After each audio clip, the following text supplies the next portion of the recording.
Welcome to our Sunday morning gathering. Like many, we long for the day when we can gather together in person, to see one another's face, literally face to face, share food together, conversation, to be on the end of a warm handshake and hug. Well, that'd be great. I really miss the smiles. I hope that if anything, when we can meet again in person, we value and appreciate what we have, the freedom and liberty that we have in this country to gather, that we don't take it for granted anymore, the opportunity of being together. More and more I think about the scattered church in the book of Acts, and also the scattered church around the world, scattered by natural disaster, by persecution, by war, and ultimately by migration. You know, just because the churches are unable to meet in spaces designed for those kind of events, it does not mean that it has ceased to be the church. And I think this is a big misunderstanding that people have, that because we're not meeting in buildings, for some reason the church is not active, it's gone into hibernation. But that couldn't be further from the truth. Our vision statement has been for the last 3 years to be a church without walls, where Jesus is our core. And look where we're at. We're having to be a church without walls, literally. But I think God is using this time to deal with some of the other walls that are within us, so that we can literally be what God wants us to be in our community. You know, we're having to be a church without walls. That's a fact. But what about the second part, where Jesus is our core?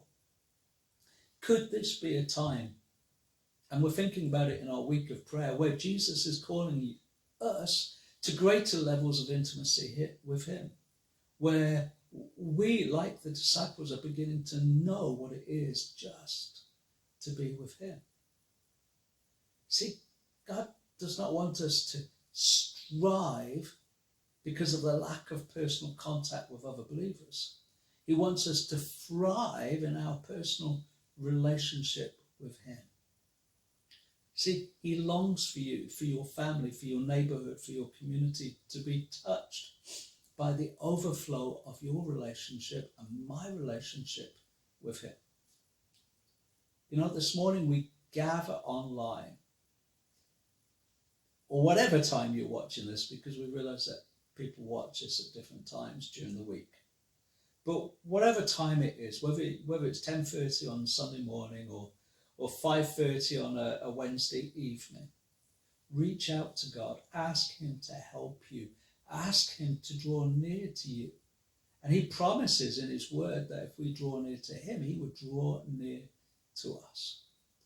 This has been a week of prayer for RCF, a time of laying hold of God. It's been so good to see the bubble of conversation happening in our chat groups as God has moved among us. Today we come together, and the overflow of that, we pray will touch your lives and our lives in other dimensions. Today we start a short mini-series on the church, and something out of our control means that we've had to go to part 2. So we're doing that. We're kicking off with part 2. If part 2 mentions part 1, please just ignore that. But when we get to the end, then you'll understand it will all come together. So Ali is bringing part 2 this morning, speaking about being called to be a spiritual family. So enjoy, and I'll be back a little bit later on.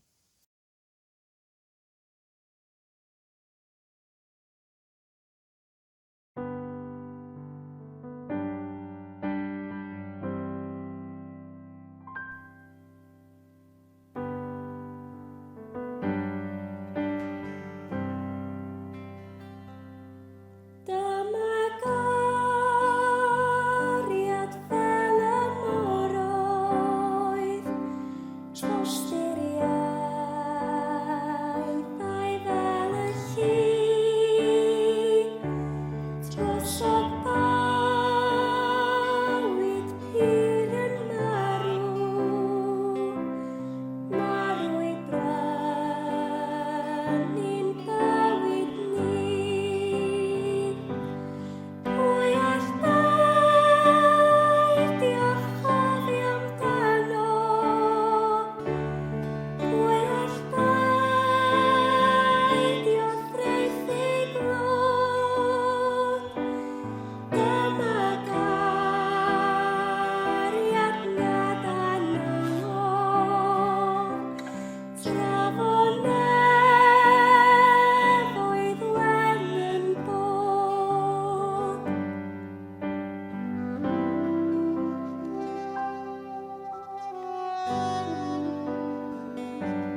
gracious tide, grace and love, like mighty rivers, walking incessant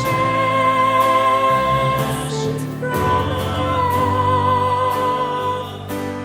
and His peace and perfect justice, it shall fill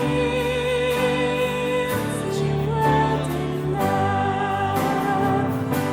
Rasa hayat megiştirir, anlattılar temenni, akam derdir ahmedu, en kisani ayokfi.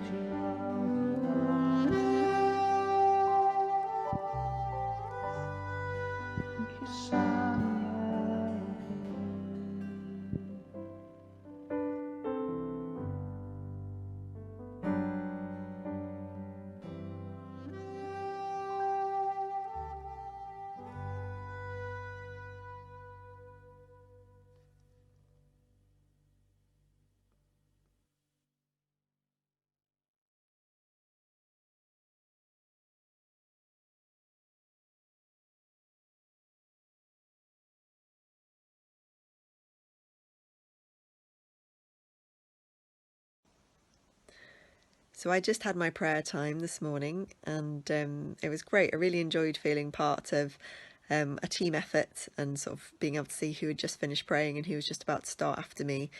Yeah, it was a really good thing. So thanks for organising. And where I'm up to at the moment in my Bible reading happens to be Ezekiel. And I just read this morning the passage to do with the dry bones, which is cool. And it felt a really appropriate passage to use to pray with. So particularly I was thinking about people and situations. I was thinking about the church, and I was thinking about people that don't know Jesus yet, and people who are kind of on the way. And the picture in the passage of these kind of bodies growing from bones, and then getting sinews, and then muscles, and then skin, and then finally receiving the breath of life. Just I loved that kind of staged image of these new creations coming together and forming an army for God. And it kind of made me think about a lot of stuff we've been thinking about to do with discipleship and the kind of journey and the process that a lot of us are on, and many people are on part of that journey. They haven't come to the point of knowing the breath of God within them, but they are being built up. And yeah, it was just a really good passage to read. So I'll share it with you now, if that's okay. And if you want to, you could join in with the bits if you've got your Bibles to hand. It's Ezekiel chapter 37, and I just prayed out a few times, although I'll just read it through once here.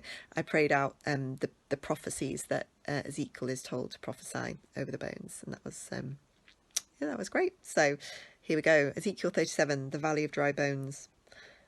The hand of the Lord was upon me, and he brought me out in the spirit of the Lord and set me down in the middle of the valley. It was full of bones. And he led me around among them, and behold, there were very many on the surface of the valley, and behold, they were very dry. And he said to me, Son of man, can these bones live? And I answered, O Lord God, you know. Then he said to me, Prophesy over these bones, and say to them, O dry bones, hear the word of the Lord. Thus says the Lord God to these bones, Behold, I will cause breath to enter you, and you shall live. And I will lay sinews upon you, and will cause flesh to come upon you, and cover you with skin, and put breath in you, and you shall live, and shall know that I am the Lord. So I prophesied as I was commanded. And as I prophesied, there was a sound, and behold, a rattling, and the bones came together, bone to its bone. And I looked, and behold, there were sinews on them, and flesh had come upon them, and skin had covered them, but there was no breath in them. Then he said to me, prophesy to the breath, prophesy, Son of Man, and say to the breath, thus says the Lord God, come from the four winds, O breath, and breathe on these slain, that they may live. So I prophesied as he commanded me, and the breath came into them, and they lived, and stood on their feet, an exceedingly great army.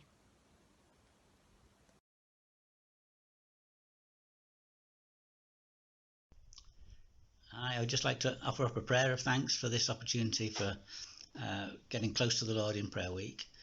And so, Heavenly Father, we just acknowledge your presence in our lives day by day, and in particular, Lord, for this week, where we've set time aside to come to you, to pray about many things, some requests, some opportunities to give you our thanks, to acknowledge the power of your Spirit in our lives. And I just pray, Lord, that as a result you will speak to us, that you will bring your message clear and loud, and that we will know the power of God in our lives. And so, Father, we just will come to you now with some days left of this particular prayer week, and ask that you would be alive and active in our specific lives, that you would have things to tell us, things to show us, things that we can bring to the fellowship to encourage, and not just to give thanks, Lord, but to acknowledge that you impact on every area of our lives. And so we do thank you. We do give thanks and praise. You are a mighty, mighty God. And Lord, as we come to you now, we just thank you for this great opportunity as a fellowship to come together. And I just pray that we will see powerful results, things which encourage us, things which will help us to go forward in your name, and to do more often the things that we tend to forget or tend to put to one side because we're busy in so many other ways. Help us to focus on you, Lord Jesus. Thank you, Lord. Amen.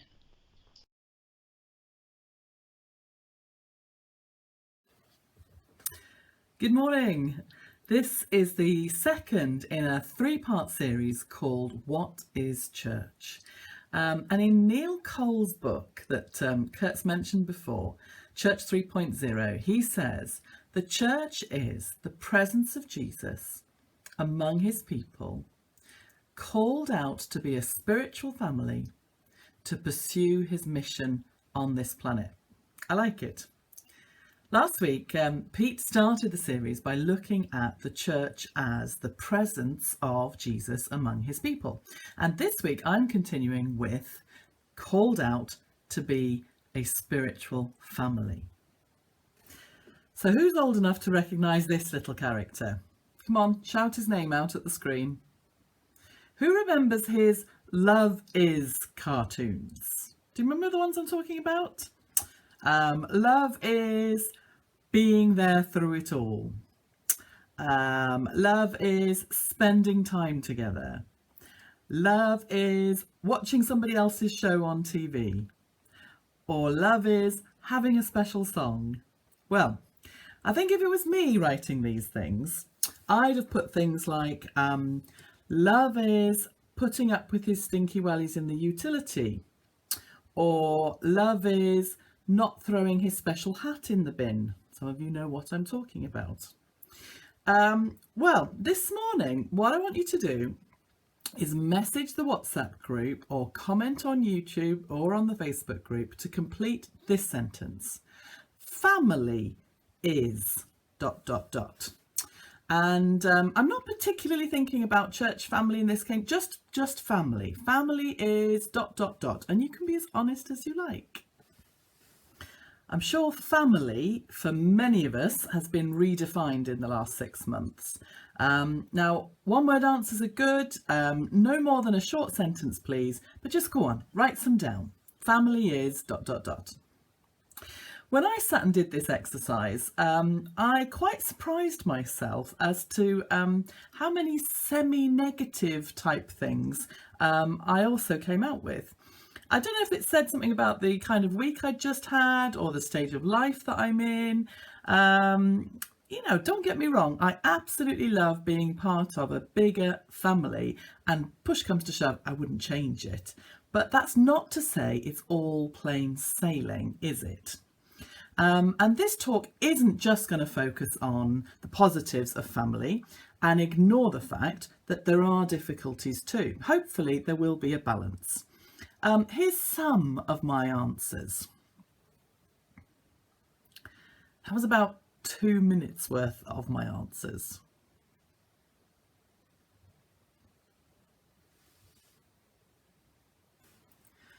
I also thought about how when Davs and I got married, we joined 2 families together and independently started a 3rd family.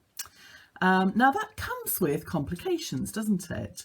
I always think putting a new family together is a fairly complex and intricate dance. And it's one that has to include in-laws and siblings in-law, and then grandparents and children. Take this lot, for example. Now, we can look on and think, wow, that must be a complicated set of relationships. But I actually think it's no more complicated than most newly combined families. It can be so surprising waking up to the fact that not everybody does things the way that your family does them. Can't it? Does anybody know what I'm talking about? I mean, it can be as simple as which order the cutlery goes in the drawer, to how Christmas Day works, you know, what happens when on Christmas, or how you holiday, or how you discipline your children. So let's just settle the cutlery dilemma once and for all. Okay, can we all please vote A, B, C or D? Now, I know there are more combinations than that, but those are just too weird to contemplate. Right, come on, everybody vote on WhatsApp. What order does the cutlery go in the drawer? Is it A, knife, fork, spoon, B, spoon, fork, knife, C, fork, spoon, knife, or D, knife, spoon, fork? Have you voted? Come on, get tapping. Now, clearly B is the correct answer, but my husband had to be taught that it was the correct answer. And most of us are still walking that tightrope. Now, Davs and I have been married for 15 years, and there's still things we come across where we're both incredulous at the idea of how the other one does something. I mean, who in the world thinks of getting up at 8:30 and out of the house 8:30 a.m. on the first morning of a holiday? Is that reasonable? Well, when we start to think about church being called out as a spiritual family, I want us to come at it with a real understanding, firstly, of what ordinary family means, before we stick the word spiritual on the front of it. Ordinary family is a mix of things. Some of them things are great and wonderful things, but others are not without their challenges. An ordinary family isn't always blood family either. Ordinary family is made up of people who want you in theirs, and people who accept you with all your faults and love you no matter what, whether it be close friends or blended families. A bit like how our marriage is made up of 2 different families. We as a family also belong to 2 different church families, an English-speaking family and a Welsh-speaking family. And for us, that's normal, because our biological family is also made up of an English-speaking side and a Welsh-speaking side. To us, that's what family looks like. It isn't without its complications or even misunderstandings sometimes, but they are both places where we belong to part of a wider spiritual family. Philip Yancey says, I go to church as an expression of my need for God and for God's family. And equally honestly, Jeff Foxworthy says, by the time we get to church, I need church because I've been yelled at by everybody in my family. In my research, I clicked on an article that I now know had a kind of clickbait title because it said, why church is not like family. Because the whole article was actually written about how church is not like family, it is family. And in part 2, we unpack more about church as family.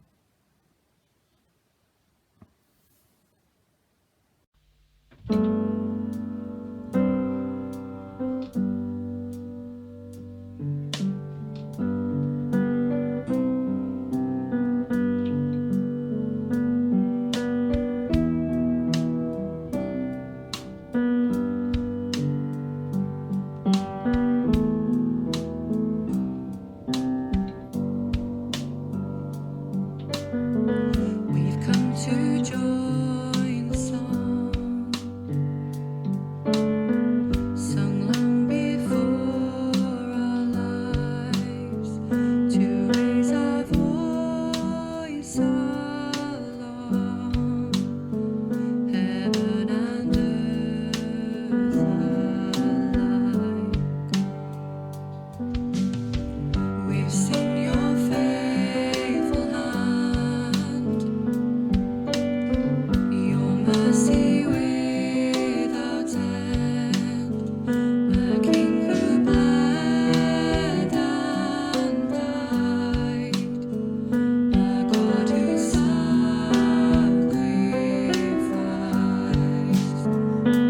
Be enthroned upon the praises of 1,000 generations. You are worthy, Lord of all.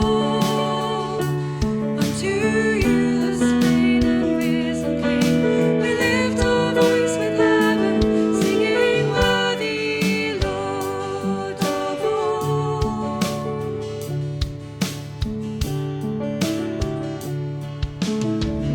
All through this life we lead, unto eternity, our endless praises rise. Jesus be glorified.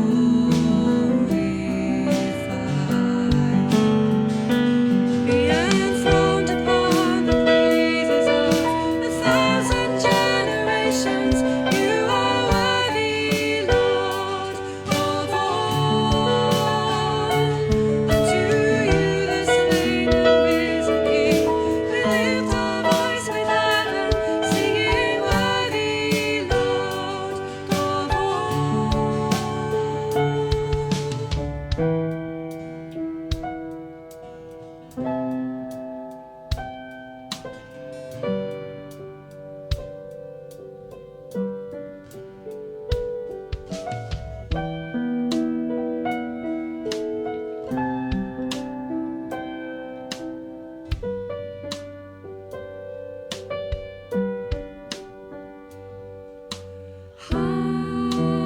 highest praises, Lord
Welcome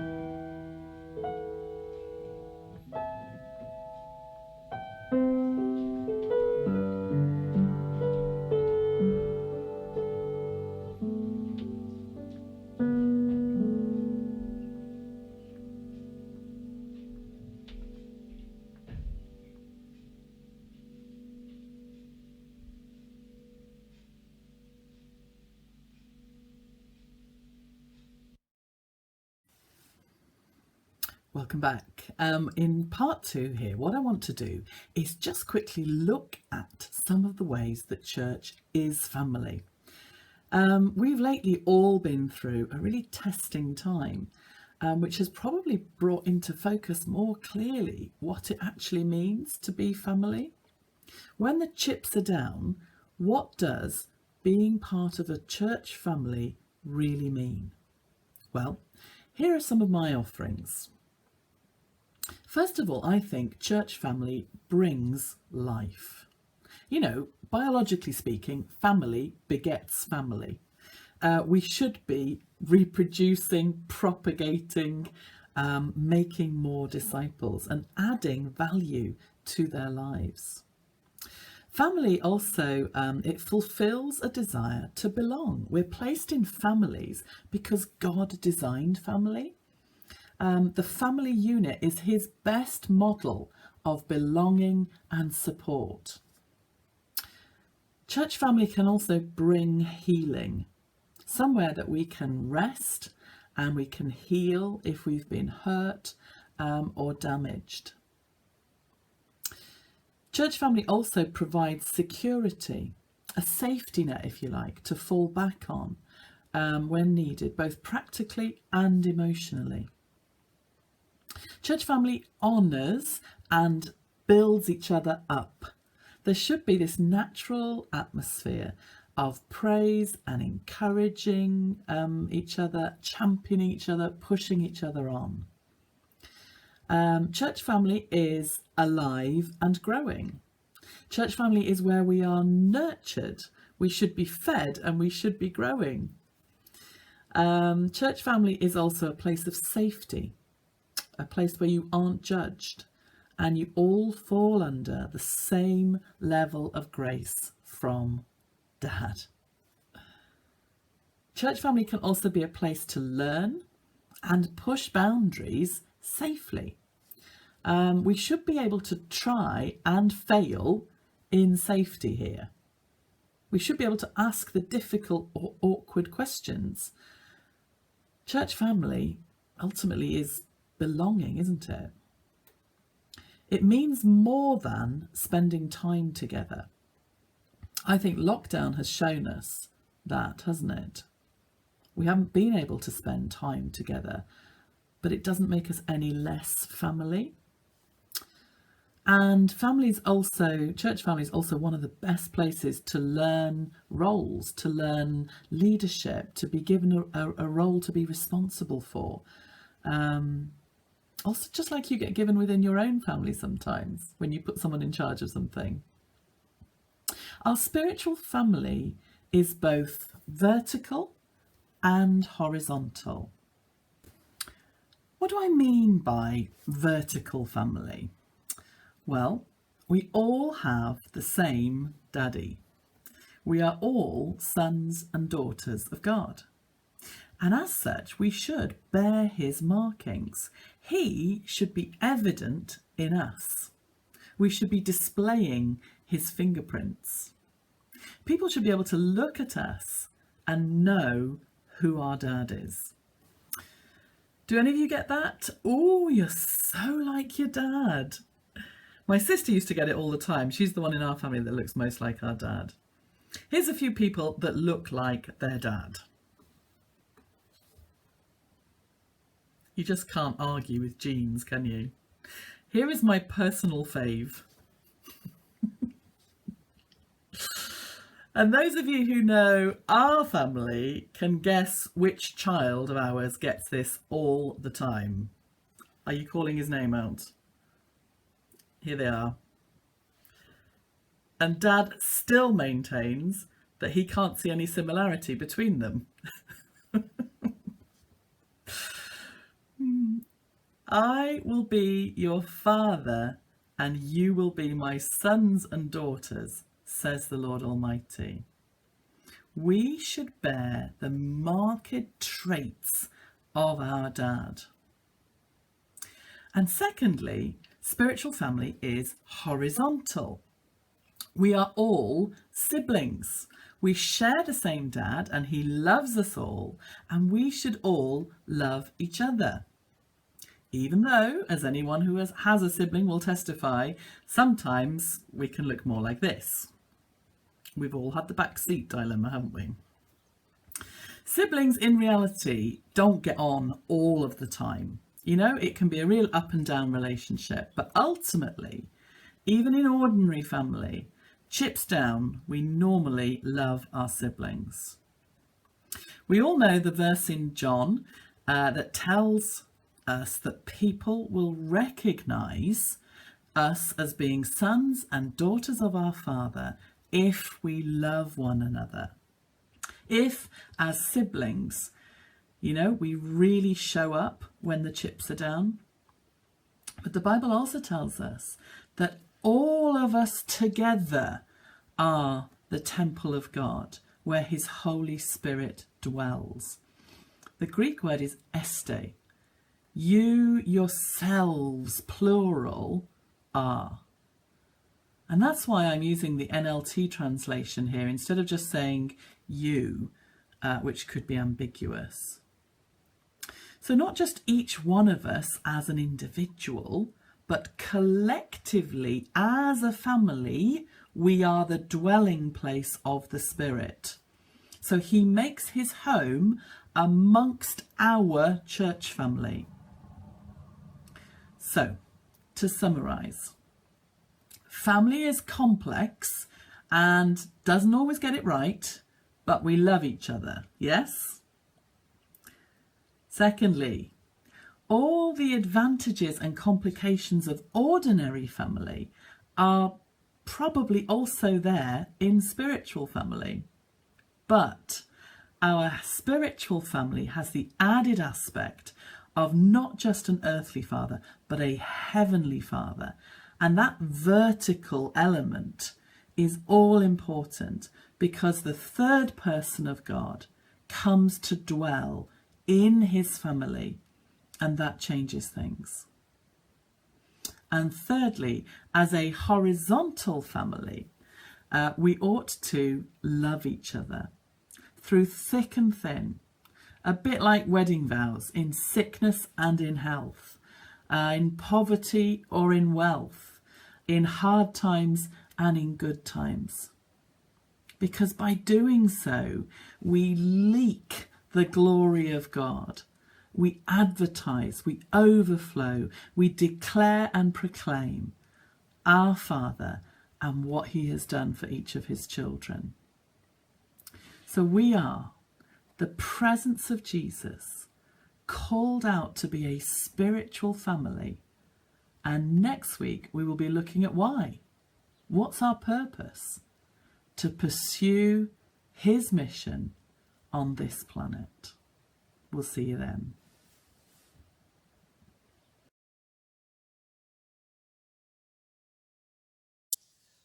Welcome back. I hope that you've been encouraged and inspired by what you've heard and seen today. You know, we're so thankful for everyone who helps out and puts together such great content that we can share with you. We certainly couldn't do it just on our own. This week, as I've said before, it's been so exciting as we've had our annual week of prayer. And it's been so good to see the constant bubble of conversation on our social media feeds, sharing and telling about what God is saying and doing in and among us. And we're going to take so much out of this week into the weeks to come. And like I've said in my intro, I've really had the scattered church on my mind. And in my prayers this week, I've been particularly praying for the churches that are suffering intensely around the world in places like Iran and North Korea, China,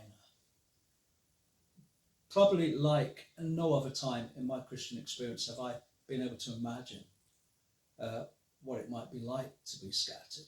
And I felt that as I have prayed for the church worldwide, I've been able to pray with a little more understanding and urgency. Just a little bit of a glimmer that I didn't have before. Maybe to do with the isolation that we're experiencing. And maybe that's been the same for you.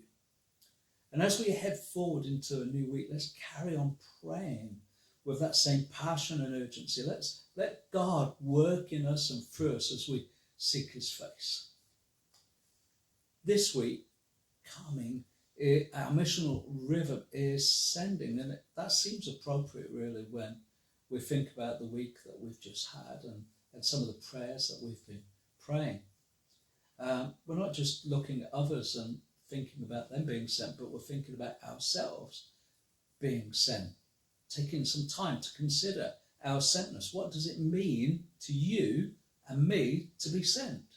So I just want to encourage you to spend some time reading 2 Corinthians chapter 5, verses 11 to 21. What does it mean to you and the world around you to be sent? Ambassadors of the good news of Christ Jesus. You know, the Bible says, and it says that Christ has given us the ministry of reconciliation. Well, the rhythms that we talk about every week, well, we've borrowed these rhythms from Michael Frost's book, Surprise the World. If you've not already read it, may I just encourage you to go out there and buy it. You'll find it online at your local Christian bookshop to order it for you. So, you know, we're coming to an end, and as we close, let us pray together. The prayer that Jesus taught his disciples when they said, Jesus, we don't know how to pray. Teach us to pray. And again, this is something that we've been thinking about this week as we've been praying. We've been using it as a launch pad for our prayers. So I'm going to pray and just pray quietly and just meditate on these words. Our Father in heaven, hallowed be your name. Your kingdom come, your will be done on earth as in heaven. Give us today our daily bread and forgive us our sins as we forgive those who sin against us. Lead us not into temptation, but deliver us from evil. For the kingdom, the power, the glory are yours, now and forever. Amen. Now we're just going to pray our RCF prayer. Something that we pray regularly when we're together. And it encapsulates our vision, what we believe God has called us to be. And so I'm going to pray this prayer. Father, make us a church without walls, where Jesus Christ is the core of everything we do. Teach us how to love people better. Help us make disciples. Holy Spirit, equip us for reviving faith in our own communities. Keep us growing and maturing in you. Amen. Now we'll say the grace together. The grace of our Lord Jesus Christ and the love of God and the fellowship of the Holy Spirit be with us all evermore. Amen. Bless you. We'll look forward to seeing you again next week when we either go to part 1 or part 3 of our new mini-series on the church. Bless you all. Have a great week. We look forward to connecting with you. So if you want to speak to us, if you would like to reach out to us, then go to our website, www.rcfnorthwales.com, and you can find all the contact details there. Bless you.